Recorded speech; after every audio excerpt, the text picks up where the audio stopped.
Good morning students. आज हम strength of material में जो चैप्टर कर रहे हैं वो है सिंपल स्ट्रेस एंड स्ट्रेन, और बहुत ही इम्पॉर्टेंट टॉपिक पढ़ने जा रहे हैं स्ट्रेस स्ट्रेन कर्व, या आप इसे स्ट्रेस स्ट्रेन डायग्राम भी कह सकते हैं। स्ट्रेस स्ट्रेन डायग्राम होता क्या है? Basically stress strain diagram are generated experimentally through the performance of controlled tensile test using fabricated test specimen. Stress strain diagram, देखिए कोई भी डायग्राम, कोई भी कर्व कैसे जनरेट होता है जब आप कोई एक्सपेरिमेंट परफॉर्म करते हैं। तो बेसिकली हम एक एक्सपेरिमेंट परफॉर्म करते हैं जिसे हम बोलते हैं टेंसाइल टेस्ट, और इसके अंदर क्या स्पेसिमेन यूज़ करते हैं? इस तरीके के फैब्रिकेटेड टेस्ट स्पेसिमेन यूज़ करते हैं। तो जब हम ये स्पेसिमेन यूज़ करते हैं और टेस्ट कंडक्ट करते हैं तो कुछ लोड लगाते हैं। The applied load and displacement are monitored during the test. तो बेसिकली हम लोड अप्लाई करते रहते हैं और उसके कारण जो भी डिस्प्लेसमेंट होता है, यानी जो चेंज इन लेंथ होता है, उसे ऑब्जर्व करते हैं। और यही दो चीज़ें हम यूज़ करते हैं स्ट्रेस और स्ट्रेन को कैलकुलेट करने के लिए, क्योंकि हमें पता है स्ट्रेस क्या होता है, लोड अपॉन एरिया, और स्ट्रेन क्या होता है, ओरिजिनल स्ट्रेन होता है change in length upon original length. तो ये इक्विपमेंट यानी यूनिवर्सल टेस्टिंग मशीन हम यूज़ करते हैं टेंसाइल टेस्ट कंडक्ट करने के लिए। स्ट्रेस स्ट्रेन कर्व में जैसा कि मैंने आपको पहले बताया कि स्ट्रेस और स्ट्रेन के बीच की रिलेशनशिप को निकाला जाता है किसी भी एक मटेरियल की, ठीक है। It is unique for each material and is found by recording the amount of deformation at distinct interval stress. देखिए हर मटेरियल का स्ट्रेस स्ट्रेन कर्व अलग होता है, क्योंकि हमें हर मटेरियल की प्रॉपर्टीज़ अलग होती है कि कुछ पे कम लोड का बहुत असर हो गया, कुछ पे ज़्यादा लोड का असर हुआ। इस तरीके से ये कर्व डिफरेंट मटेरियल्स के लिए डिफरेंट होता है। These curves reveal many of the properties of material. ये मटेरियल की बहुत सारी प्रॉपर्टीज़ को रिवील करता है। कैसे करता है ये हम आगे बताएंगे। कुछ रीजन्स हैं स्ट्रेस स्ट्रेन कर्व के, जो कि हम टेस्ट के ड्यूरिंग, यानी जब हम टेस्ट कंडक्ट करते हैं तो उनको ऑब्जर्व करते हैं। First elastic region, yielding, plastic region, strain hardening, necking and failure. देखिए इलास्टिक रीजन ये हो गया आपका, प्लास्टिक रीजन ये हो गया, और स्ट्रेन हार्डनिंग होता है अल्टीमेट स्ट्रेंथ के बाद जो रीजन होता है। अब इसमें हमारे जो कॉमन है, सबसे इम्पॉर्टेंट है, वो ये तीन रीजन ही है। इलास्टिक रीजन क्या होता है? If the specimen return to its original length when the load acting on it is removed, it is said to response elastically. देखिए ये जो रीजन है, अगर आप देखें ये 0 से 75 तक जाता है, यानी हम इतना स्ट्रेस को ये मटेरियल झेल गया। इस लोड को आप धीरे धीरे लोड बढ़ा रहे हैं, आपने लोड लगाया 0, स्ट्रेस धीरे धीरे आ रहा है, उसमें 0, फिर 20 न्यूटन पर मीटर स्क्वायर, 60 न्यूटन पर मीटर स्क्वायर, तो ये इंक्रीज होके 70 के अराउंड मैक्सिमम आ गया, मतलब यहाँ पे इलास्टिक लिमिट आ गई। तो देखिए इस रीजन तक अगर आप जब भी हटाएंगे लोड, तो जो भी मटेरियल है वो अपनी ओरिजिनल शेप और साइज़ को ले लेगा, ठीक है। इलास्टिक लिमिट यही शो करता है कि ओरिजिनल शेप और साइज़ को ले लेगा। ये देखिए यहाँ पे यहाँ तक इलास्टिक लिमिट यही इंडिकेट करती है कि आपने एक्सटर्नल लोड रिमूव किया तो इस लिमिट तक वो मटेरियल अपने ओरिजिनल साइज़ और शेप को ले लेगा, और इससे पहले भी आप हटाएंगे कहीं पे भी तो भी ले लेगा, और यहाँ तक मैक्सिमम ले लेगा, यानी इस पॉइंट के बाद कुछ और होगा, ठीक है। Yielding and plastic deformation. A slight increase in stress above the elastic limit will result in permanent deformation. This behavior is called yielding. The stress that causes yielding is called yield stress. The deformation that occurs is called plastic deformation. तो देखिए stress के अंदर थोड़ा सा जो increase होता है elastic limit के बाद, वो परमानेंट डिफॉर्मेशन डाल देता है किसी ऑब्जेक्ट में। यानी इलास्टिक लिमिट तक तो उसने लोड ले लिया, उसके बाद अगर आपने थोड़ा सा भी उसे इंक्रीज किया लोड को, तो क्या होगा, वो उस स्ट्रेस को नहीं झेल पाएगा और शेप डिफॉर्म हो जाएगा। ठीक है, इस बिहेवियर को हम बोलते हैं यील्डिंग। मटेरियल का जो ये एक्ट है, ये बिहेवियर है, इसको हम क्या बोलते हैं, यील्डिंग। और जिस स्ट्रेस ने ये यील्डिंग कॉज की है उसे हम बोलते हैं yield stress. The deformation that occurs is called plastic deformation. और प्लास्टिक डिफॉर्मेशन क्या होता है, जो भी इलास्टिक लिमिट के बाद मटेरियल के अंदर थोड़ा सा लोड इंक्रीज करने के कारण, ये देखिए इलास्टिक लिमिट के बाद हमने अगर थोड़ा सा स्ट्रेस लोड इंक्रीज किया या स्ट्रेस इंक्रीज किया, तो इसके कारण जो स्ट्रेस आया उसे तो हमने बोला यील्ड स्ट्रेस। और इलास्टिक लिमिट के बाद अगर आप किसी भी पॉइंट पे लोड को हटाएंगे तो एक डिफॉर्मेशन आ जाएगा जिसे हम बोलेंगे प्लास्टिक डिफॉर्मेशन। यानी इलास्टिक लिमिट के बाद अगर आप लोड इंक्रीज करेंगे तो मटेरियल अपनी ओरिजिनल शेप और साइज को वापस नहीं लेगा, यानी उसमें परमानेंटली डिफॉर्मेशन आ गया, जिसे हम क्या बोलते हैं, plastic deformation. Strain hardening. A further load can be applied to the specimen, result in a cure that rises continuously but becomes flatter until it reaches a maximum stress referred to as ultimate stress. The rise in curve is called strain hardening. देखिए, आप increase करते रहेंगे तो permanent deformation धीरे धीरे आता रहेगा, और उसके बाद भी आप लोड इंक्रीज करेंगे तो फिर क्या होगा, अल्टीमेट स्ट्रेंथ के बाद रप्चर की कंडीशन आ जाएगी। ये आगे और एक्सप्लेन करूँगी मैं आपको। तो बेसिकली हमने इलास्टिक रीजन, प्लास्टिक रीजन और रप्चर, हम इन तीन पे फोकस कर रहे हैं। इलास्टिक रीजन में आपको बता चुकी हूँ, जब स्ट्रेस स्ट्रेन के बीच में लीनियर रिलेशनशिप रहती है, and if the load is release the specimen will return to its original dimension. Plastic region क्या होता है, स्पेसिमेन बिगिंस टू यील्ड, मतलब डिफॉर्मेशन होना शुरू होता है, and the maximum strength of the specimen occurs in this zone. The specimen endures some permanent deformation that remains after the load is released. तो plastic reason वही होता है जहाँ पर धीरे धीरे आप इलास्टिक लिमिट से लेके देखिए, ये सारा प्लास्टिक रीजन है, तो आप यहाँ से इंक्रीज करते हैं, लोड इंक्रीज करते रहते हैं, उसके अंदर स्ट्रेंथ आती रहती है, स्ट्रेस भी बढ़ता रहता है, और एक परमानेंट डिफॉर्मेशन की कंडीशन आ जाती है। रप्चर वह पॉइंट होता है, व्हाट इज रप्चर, कई बार रप्चर पॉइंट यूज होता है। रप्चर वह पॉइंट होता है जहाँ पे स्पेसिमेन दो पार्ट्स में ब्रेक हो जाता है, यानी वो झेल ही नहीं पाता और लोड को। जैसे यहाँ पे आप देखिए, यहाँ पे रप्चर हो गया, ठीक है, यहाँ पे इसने अपनी मैक्सिमम स्ट्रेंथ ले ली, उसके बाद जब आपने लोड इंक्रीज किया तो उसके अंदर रप्चर आ गया। ठीक है,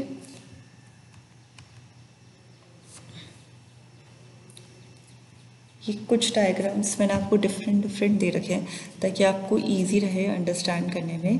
देखिए, ये इलास्टिक रीजन, क्योंकि बहुत सारे डायग्राम्स दे रखे होते हैं आपके बुक में, कंफ्यूज होने की नीड नहीं है। सब अगर आप कंसेप्ट समझ जाएंगे, फंडामेंटल क्लियर होगा, तो आप बहुत ईजीली इसको देख सकते हैं। इलास्टिक लिमिट हो गई ये, उसके बाद पार्शियली प्लास्टिक, और फिर ये फ्रैक्चर पॉइंट आ गया।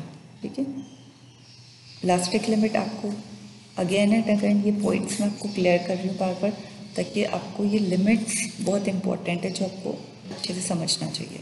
The limit in which material will return its original shape when the load is remove. ठीक है, वो लिमिट होती है जहाँ पे आप लोड रिमूव करेंगे तो वो अपने ओरिजिनल शेप को ले लेगा।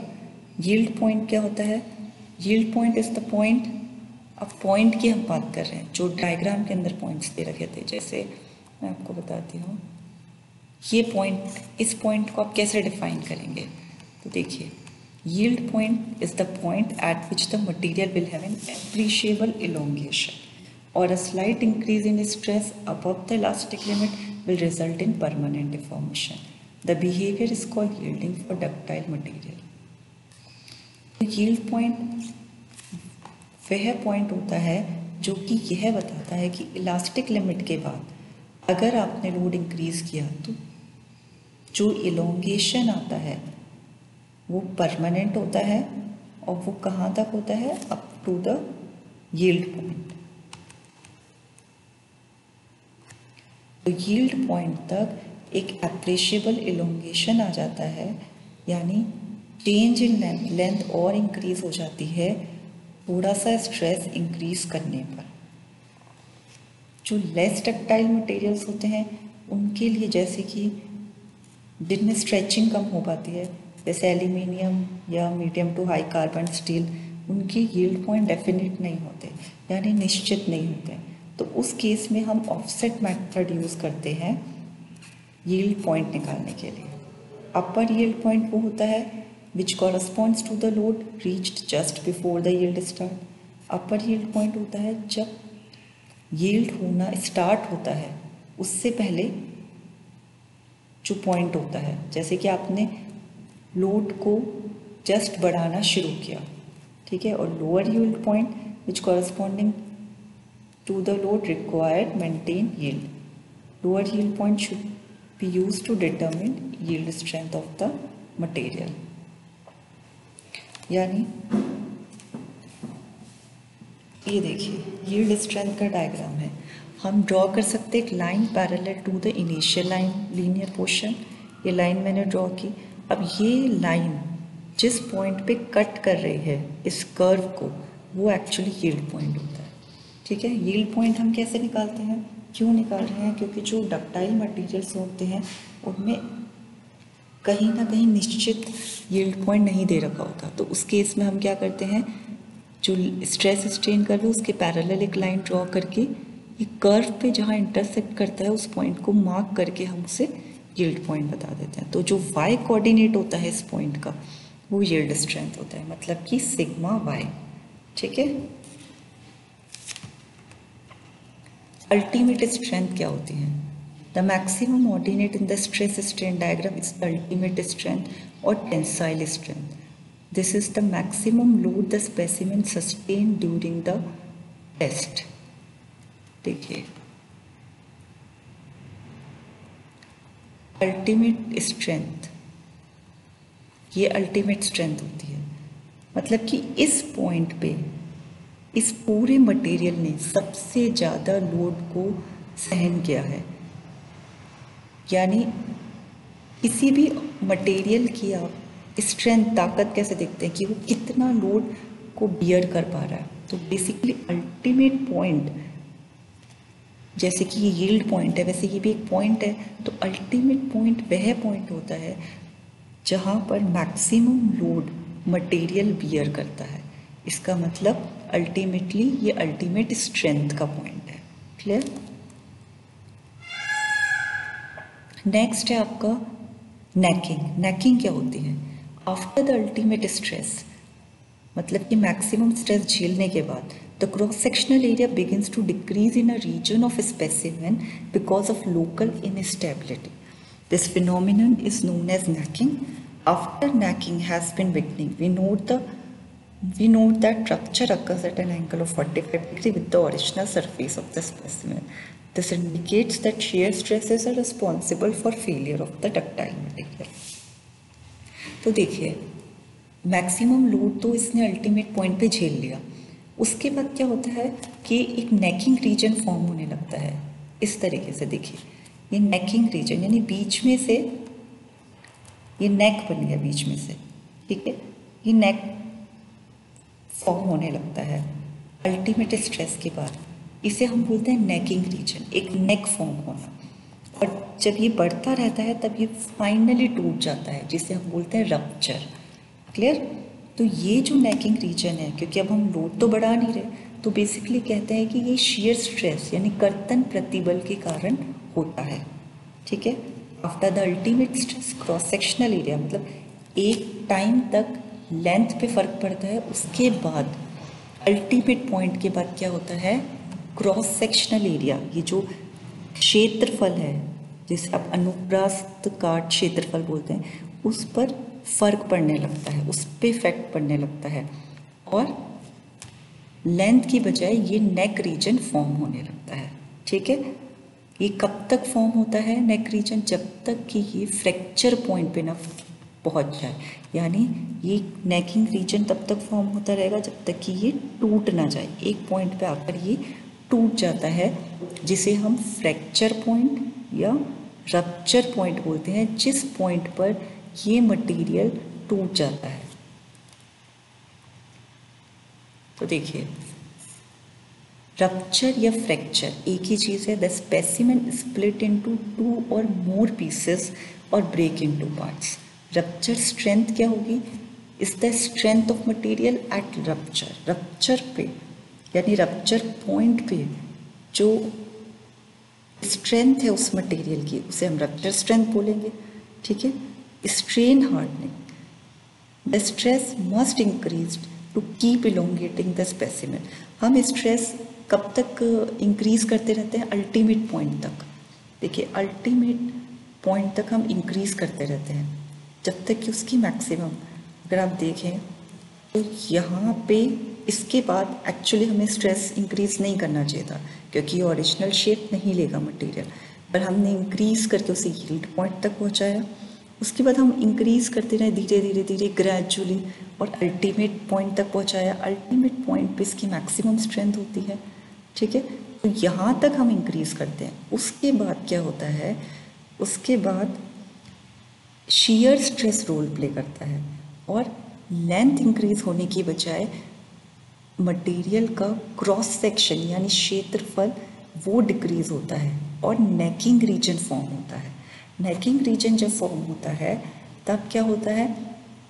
जब वो पतला हो जाता है नेकिंग रीजन, तब वो ब्रेक हो जाता है 2 पीसेस में, जिसे हम रप्चर या फ्रैक्चर पॉइंट बोलते हैं। तो इस पॉइंट पे जो स्ट्रेंथ होगी अल्टीमेट पॉइंट पे, वो अल्टीमेट स्ट्रेंथ कहलाएगी।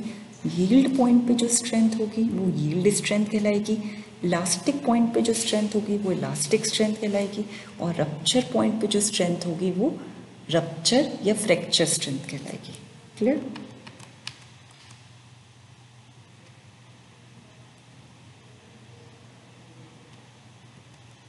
तो ये है नेकिंग रीजन। ब्रिटल मटेरियल, अब हम जैसे कि cast iron, glass, concrete, carbon fibre, ये सब these are characterized by the fact that rupture occurs without any prior change in the rate of deformation. These do not have a yield point and do not strain harden, which means the ultimate strength and breaking strength are at the same point. Basically brittle material कि brittle material के अंदर क्या होता है कि stretching कम होती है। ठीक है, जैसे डक्टाइल मटेरियल को तो बहुत हम खींच सकते हैं, पर ब्रिटल मटेरियल को हम इतना खींच नहीं सकते। तो इसमें क्या होता है कि इलास्टिक लिमिट पहुंचते हैं, यानी आप लोड इंक्रीज करें तो ओरिजिनल शेप में आ रहा है ये, और उसके जस्ट बाद क्या होता है? अल्टीमेट पॉइंट आ जाता है, यानी उसके बाद प्लास्टिक डिफॉर्मेशन नहीं होता कि आपने लोड हटाया और वो परमानेंट डिफॉर्मेशन कुछ हुआ। इलास्टिक लिमिट के जस्ट बाद अल्टीमेट पॉइंट आ जाता है, यानी मैक्सिमम स्ट्रेंथ आ जाती है, और उसके बाद रप्चर हो जाता है, सीधा रप्चर हो जाता है। अगर आप देखें, ये पॉइंट है, यही इसका अल्टीमेट पॉइंट हो गया, और इसके जस्ट बाद क्या हो गया? रप्चर। इलास्टिक लिमिट तो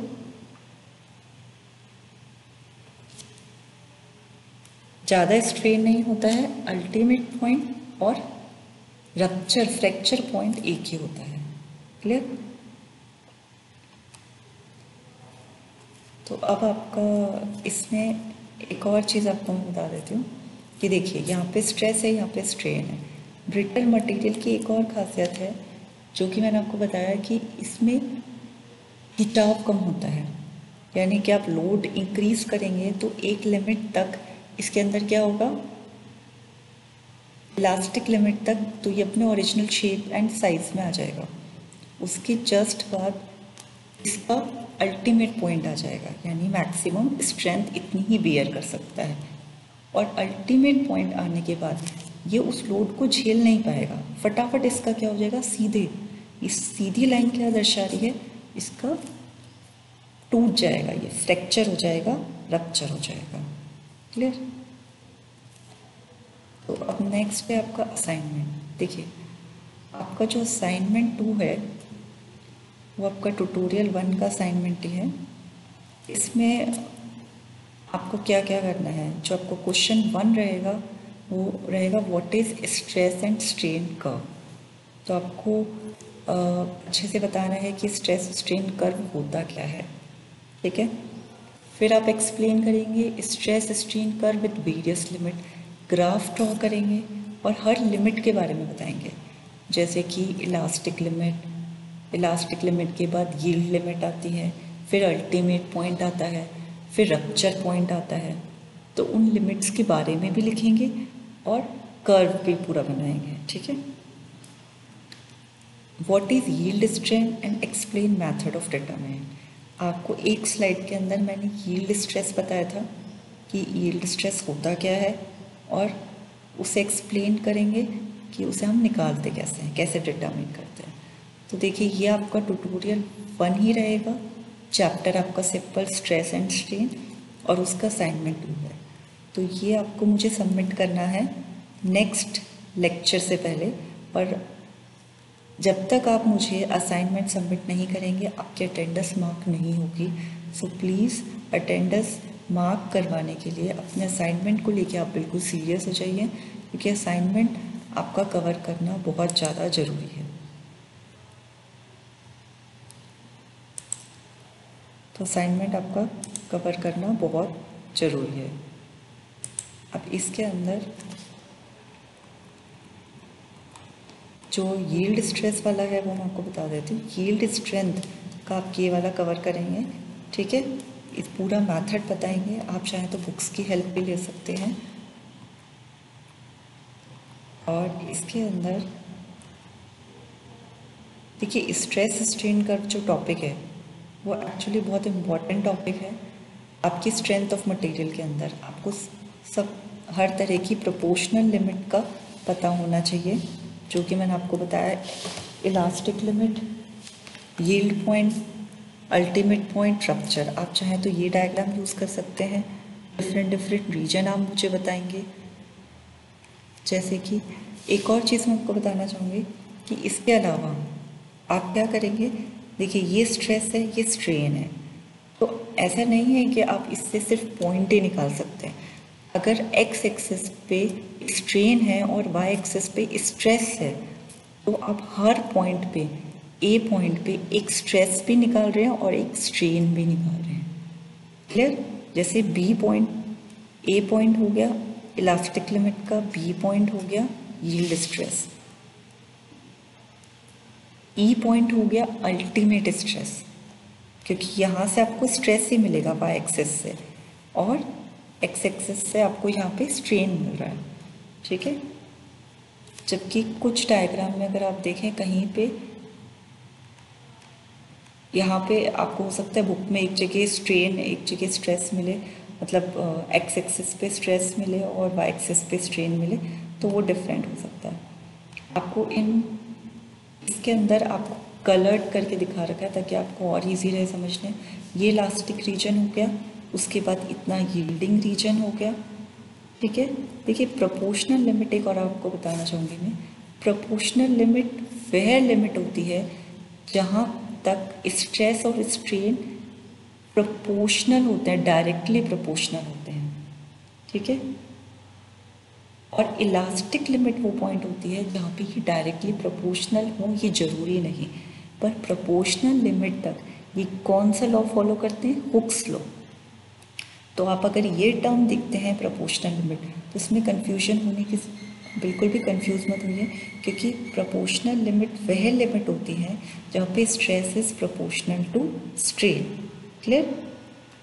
and after that elastic limit आती है, और इलास्टिक लिमिट तक स्ट्रेस स्ट्रेन में एक रिलेशन रहता है, बट जरूरी नहीं है कि वो डायरेक्टली प्रोपोर्शनल हो। क्लियर? पर प्रोपोर्शनल लिमिट तक हुक्स लॉ वैलिड होता है।